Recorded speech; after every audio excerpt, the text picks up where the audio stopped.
Okay, welcome back again to our last section on Harry Potter. And here we're reading this section from Mr. Dursley right down to Eintreffen würde. So we have CJ with us today as our guest reader. So here we go. We're going to read and I'll read the sentence and he'll repeat after me. And please read along with him and then answer the questions as I pose to him so we can unlock these sentences. They're not really complicated, pretty straightforward. Okay, here we go. Mr. Dursley blinzelte und starrte die Katze an. Everybody? Mr. Dursley blinzelte und starrte die Katze an. Die Katze starrte zurück. Die Katze starrte zurück. So let's see, here you have a past tense with te, a weak verb, another weak verb. So this means he blinked and he stared. You want to do those first two sentences? Sure. Mr. Dursley blinked and stared at the cat. The cat stared back. Ja, gut. Während Mr. Dursley die Ecke bog und die Straße entlang fuhr, beobachtete die Katze im Rückspiegel. Everybody?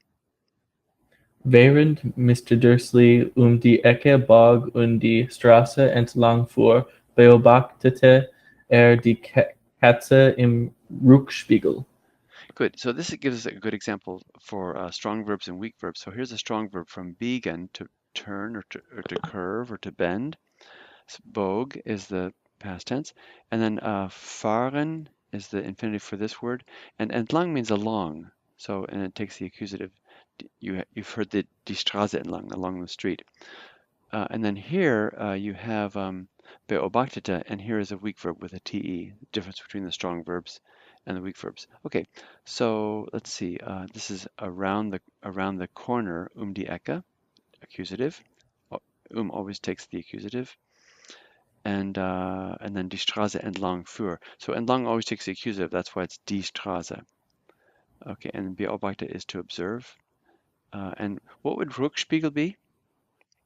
Anybody? Rear view mirror. Yeah. So the mirror going back. Okay, you want to translate from wären? Sure. While Mr. Dursley bent around the corner and drove along the street, he observed the cat in the rearview mirror. Gut. Jetzt las sie das Schild mit dem Namen Lugusterweg. Nein, sie blickte auf das Schild. Everybody?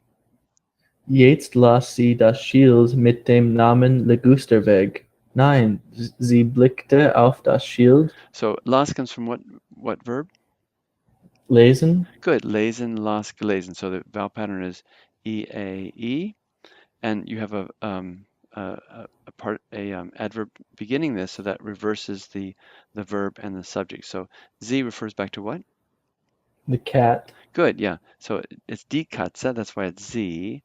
Now it, the cat, read the signpost. Go on, finish that. With the name Ligaster Street. Mm-hmm.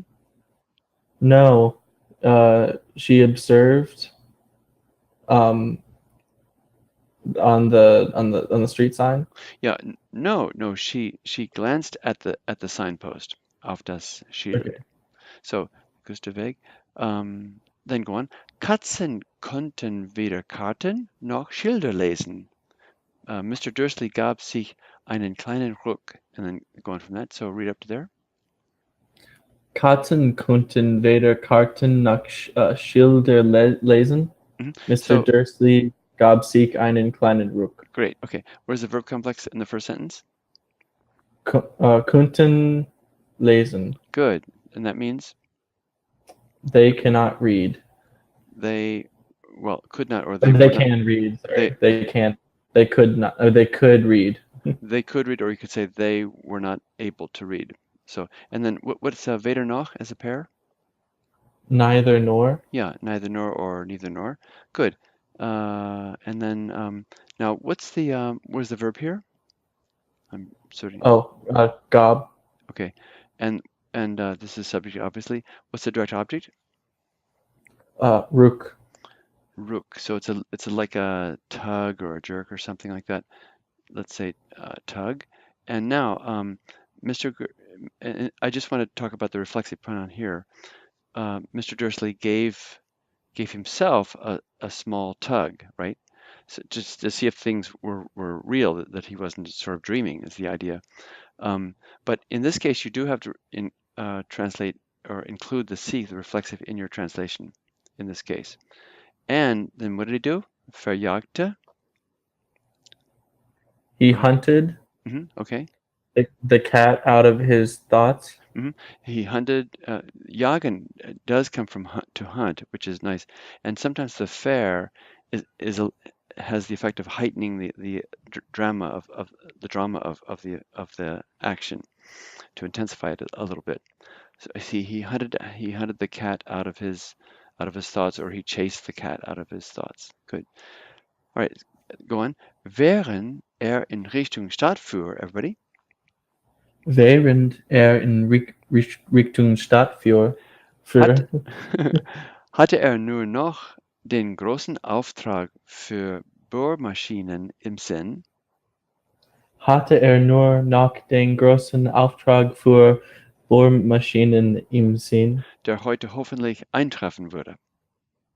der heute hoffentlich eintreffen würde. So, where's your main verb in that Uh, sentence? hatte, Good. Yeah, he had, and that's the subject there. And even when you have a clause beginning, that serves as a sort of adverbial beginning, which results in the verb and the subject reversing itself. So he had only still the great the great contract. He's thinking about his business, the great contract in his mind. So in im Sinn. Okay, and this is for the drilling machines. So up to here, translate up to here. okay. While he drove into the or towards the city, In the he, direction of the city. in the direction of the city, Hmm. he had yet only the great contract for machine drills in his mind. Good. Um, and now der. What is it? What is the antecedent for der? The Auftrag, Good. Auftrag, Nicely done. Yeah. He only had in his mind. He's only thinking, or in his sense, the contract. He was thinking of the contract. This is a little bit Kafka-esque, I think. Something crazy and weird is happening, but you're thinking about the very daily, mundane kinds of things. Um, uh, the contract, which, and then finish that.